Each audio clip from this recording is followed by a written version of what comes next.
श्रीनगर के पुराने शहर के भीड़-भाड़ वाले बोहरी कदल इलाके में ऐतिहासिक बाजार मस्जिद में लगभग 15 से 20 आवासीय घर और लगभग 1 दर्जन दुकानें पूरी तरह से जलकर राख हो गई थी। स्थानीय लोगों के मुताबिक आग बाजार मस्जिद बोहरी कदल से सटे दारुल उलूम में लगी, जिसने जल्द ही आसपास की इमारतों को भी अपने चपेट में ले लिया, जिससे पूरे इलाके में अफरा तफरी मच गई। उन्होंने आगे कहा कि मस्जिद से आ रही आग की लपटों की भीषण गर्मी के परिणाम स्वरूप मुख्य सड़क के किनारे खड़ा एक निजी वाहन भी क्षतिग्रस्त हो गया। हालांकि ये आग क्यों और कैसे लगी, इसकी जांच फिलहाल चल रही है। तो वही स्थानीय लोगों ने बताया कि नवंबर 2023 में भी यहां आग लगी थी, लेकिन उस वक्त इतना नुकसान नहीं हुआ था। उन्होंने कहा कि उन्होंने स्कूल संचालकों से भी कहा था कि ये इलाका काफी घना है, इसलिए यहाँ स्कूल नहीं खोला जाए, कोई बड़ा हादसा हो सकता है, लेकिन उनकी बात किसी ने नहीं सुनी, जिससे करोड़ों की संपत्ति का नुकसान हुआ है। इस दौरान स्थानीय लोगों ने दारुल उलूम संचालकों पर कई तरह के आरोप लगाए हैं।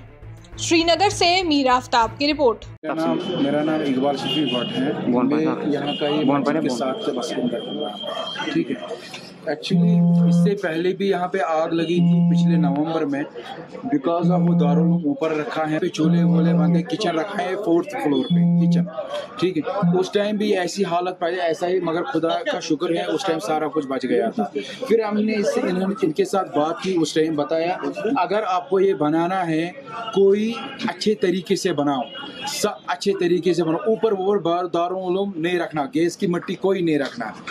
कल ऐसी वाक़ा होगी जहाँ ये मस्जिद शरीफ है, बड़ी मस्जिद, इसके ऊपर में धमाका हो गया। धमाका ये हुआ जो सिलेंडर था, कमर्शियल सिलेंडर, वही फट गया। उसके साथ 10-12 सिलेंडर थे, वो भी फट गई। उसी की वजह से सारा मोहल्ला जल गया। यहाँ पे सारा साफ है यहाँ पे मोहल्ला। अब हमको ये था कि अगर इनको हमने उस टाइम कहा था यहाँ पे यार बहुत जमलिंग है और यहाँ पे 40 बच्चे 50 बच्चे हफिज कर रहे हैं ऊपर। ठीक है, अब अगर आपने लाया इनको हफिज के लिए, ठीक है, अल्लाह का काम है, ठीक है, अच्छा है, मगर इनको उस तरीके से रखो इनका जानो माल की हिफाजत हो। अगर खुदा ना खासा कल ये रात को होता, यहाँ पे 40-50 बच्चों की लाशें निकलती, वो भी मुश्किल था ढूंढना, ऐसी प्रॉब्लम होती। अब ये क्यों हुआ? ये इसलिए हुआ इन्होंने इस पे कोई गौर नहीं उस टाइम किया, इन्होंने कुछ भी नहीं इस टाइम किया। वही सिस्टम 4थे मंजिल में 12 सिलेंडर कमर्शियल, ये तो दिमाग के बाहर है बात। ठीक है, उसी वजह से वही सिलेंडर फट गए, उसी वजह से हमारा सारा यहाँ पे मकान वकान खाकसर हो गया।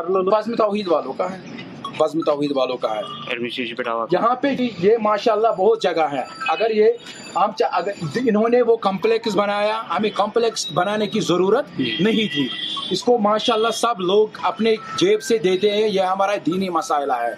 हम घर छोड़ेंगे मगर ये बनाएंगे, ये बात नहीं है।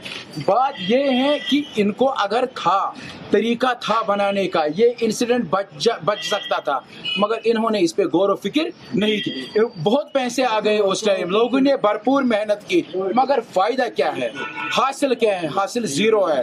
अब ये मैं अल्लाह ताला का शुक्र अता करता हूँ। रात को अगर होता कोई बच्चा यहाँ से निकल, हम मोहल्ले वाले नहीं निकल पाते तो बच्चों की बात ही नहीं थी। एडमिनिस्ट्रेशन पूरा देखिए क्या बात हुई, कैसे हुई, क्यों सिलेंडर ऊपर था, जो चलाने वाले हैं वो कहाँ हैं, उनको आगे लाइए, उनको पूछिए क्या बात है। अगर कुछ बच्चों का होता वो वहां से बच्चे लेते। मेरा दिमाग ये कहता है इस टाइम ये बच्चे दिखाने के लिए है, अदरवाइज पूरा ये जिसपे काम करना चाहिए था वो इन्होंने बिल्कुल नहीं किया।